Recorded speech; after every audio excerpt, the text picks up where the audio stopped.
Hello दोस्तों, कैसे हैं आप। उम्मीद है सभी अच्छे होंगे। और आज हम देखते हैं अकाउंट में कुछ टॉपिक और अलग से हैं। और आज हम इसमें देखेंगे क्या, अधिकृत पूंजी। कुछ लिखा हुआ है, कुछ क्वेश्चन लिखे हुए हैं, इनके आंसर देखेंगे सबके और इनके बारे में डिटेल से जानने की कोशिश करेंगे। सबसे पहले है अधिकृत पूंजी। अधिकृत पूंजी किसे कहते हैं? अधिकृत पूंजी एक तरह से जो रजिस्टर्ड पूंजी है, जो पंजीयन पूंजी है या पंजीकृत पूंजी है, उसे अधिकृत पूंजी बोलते हैं। ये पंजीकृत या अधिकृत पूंजी कौन कराता है? अपनी पूंजी का पंजीयन। जब कोई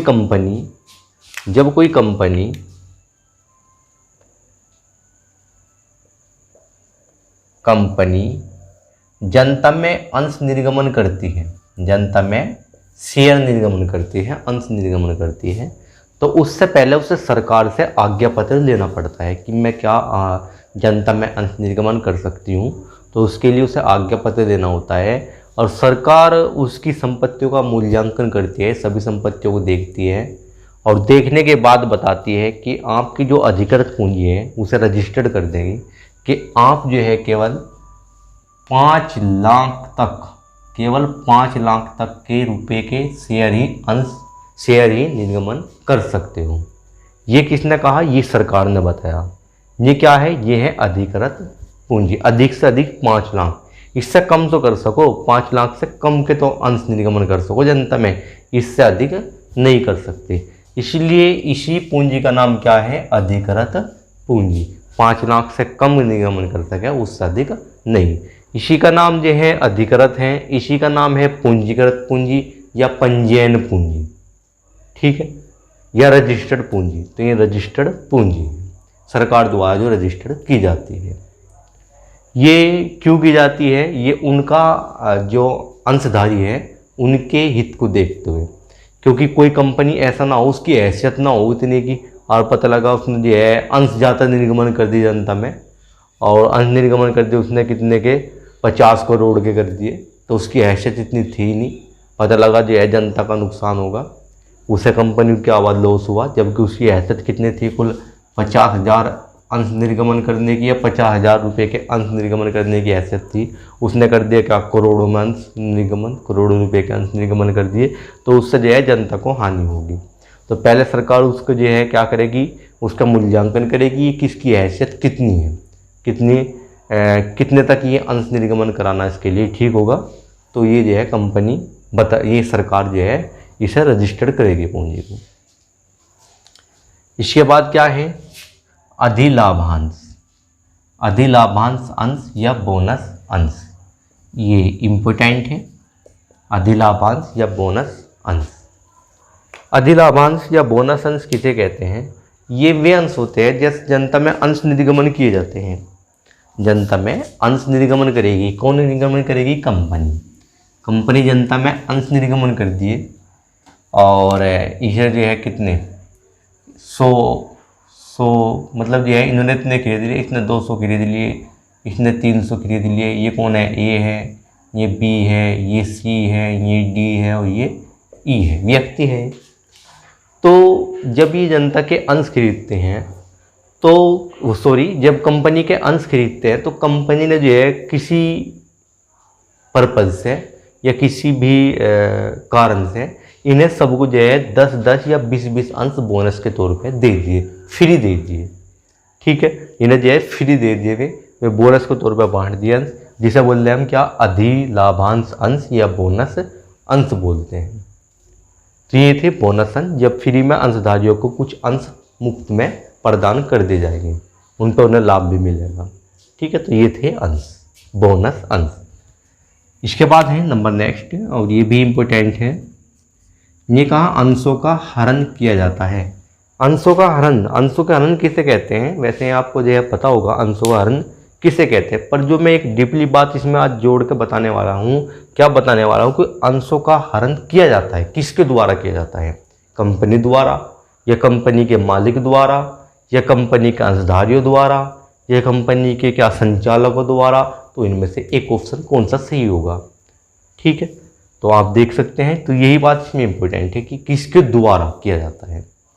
तो पहले हम इसके बारे में जान लें कि अंशों का हरण क्या है। जब कोई अंशधारी अपने अंशों का समय पर भुगतान नहीं करता तो उसका हरण कर लिया जाता है, उसके अंशों का हरण कर लिया जाता है। ठीक है, तो उसके अंशों का हरण कर लेगी कंपनी और जो है अपने पास उसे रख लेगी और किसी और को जो है बेच देगी। बात आई ये कि ये हरण कैसे किया जाता है। 14 दिन का पहले नोटिस दिया जाएगा, 14 दिन का नोटिस दिया जाएगा, उसके बाद ही हरण होगा। पहले उसे 14 दिन का नोटिस देंगे कि यदि तुमने भुगतान नहीं किया तो हम जो है 14 दिन बाद आपके अंशों का हरण करके किसी और को बेच देंगे। बात आई कि हरण किसके द्वारा किया जाता है। न तो कंपनी द्वारा किया जाता, न ही कंपनी के स्वामी द्वारा, न ही कंपनी के अंशधारियों द्वारा। अंशों का हरण जो किया जाता है वो कंपनी के संचालकों द्वारा किया जाता है। ये बात आपको ध्यान रखनी होगी कि कंपनी का अंशों का जो हरण किया जाएगा, हमारे दिमाग में एक सवाल उठेगा कि कंपनी के अंशों का जो हरण किया जाता है वो कंपनी के मालिकों द्वारा किया जाता है। और फिर दूसरा सवाल उठेगा कि कंपनी का मालिक तो जो है अंशधारी है, क्योंकि कंपनी का जो पिछली वीडियो में हमने पढ़ा था कि जो कंपनी का स्वामी है वो कौन है, कंपनी के अंशधारी, कंपनी के स्वामी माने जाते हैं। कि हो सके कि भाई ये हरण कर ले, पर नहीं, अंशों जो हरण करने का अधिकार है वो किसे है, कंपनी के संचालकों को है। इसके बाद देखते हैं फिर ने कहा आरक्षित पूंजी या आरक्षित पूंजी किसे कहते हैं। आरक्षित पूंजी किसे कहते हैं। आरक्षित पूंजी का अर्थ ये है जैसे कंपनी की अधिकृत पूंजी या कंपनी ने जो है निर्गमन की, कंपनी ने निर्गमन करी कितनी, 50,000 अंश निर्गमन के लिए। उसके बाद कितना है, 50,000 अंश है, जनता को बेचने के लिए 50,000 अंश है। तो उसने क्या करा, 50,000 में से न बेच के कितने निर्गमन करे, कितने जनता को आमंत्रित करा, केवल 40,000 के लिए। बाकी बचे 10,000, इसे जो है कंपनी क्या कर लेगी, अपने आरक्षण के रूप में रख लेगी, रोक लेगी। ठीक है, कंपनी इन अंशों को जो है आरक्षित रखेगी, अपने पास रिजर्व में रखेगी। बाकी ये 40,000 जो है जनता में निर्गमन कर देगी। तो निर्गमित पूंजी का कुछ भाग जो कंपनी द्वारा आरक्षण के रूप में रोक लिया जाता है उसे आरक्षित पूंजी कहते हैं। इसके बाद देखते हैं नंबर नेक्स्ट। और ये थोड़ा इसके बारे में ना आपको जो है हमने ये सार्वजनिक कंपनी, ये पिछली वीडियो में पढ़ा होगा। सार्वजनिक कंपनी जिसके कम से कम सदस्य कितने होते हैं, एक कंपनी में कम से कम सदस्य कितने होते हैं, 7 बताए गए थे। और अधिक से अधिक कितने हैं, कोई सीमा नहीं है, कितने भी हो सकते हैं। वो कितने तक, अंशों की संख्या तक, कितने अंश निर्गमन करें। जैसे 40,000 अंश निर्गमन करें तो 40,000 तक इसके जो है सदस्य हो सकते हैं। तो उस पर कोई प्रतिबंध नहीं है, कोई सीमा नहीं है। ये अंशों की संख्या तक हो सकती है अधिकतम संख्या।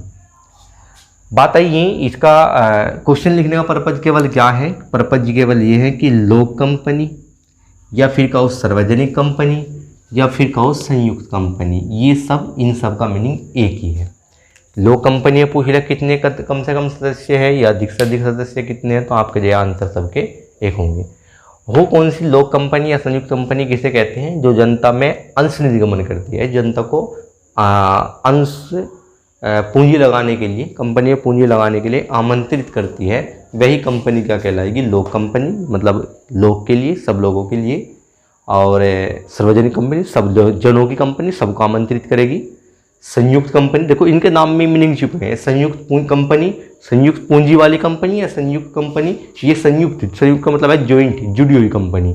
ये एक की कंपनी नहीं है, बहुत सारे अंशधारी है इसके, बहुत सारे व्यक्तियों की कंपनी है, इसलिए इसे क्या कहा गया, इसे कहा गया है संयुक्त कंपनी या संयुक्त कंपनी, वो सॉरी या फिर सार्वजनिक कंपनी या फिर लोक कंपनी।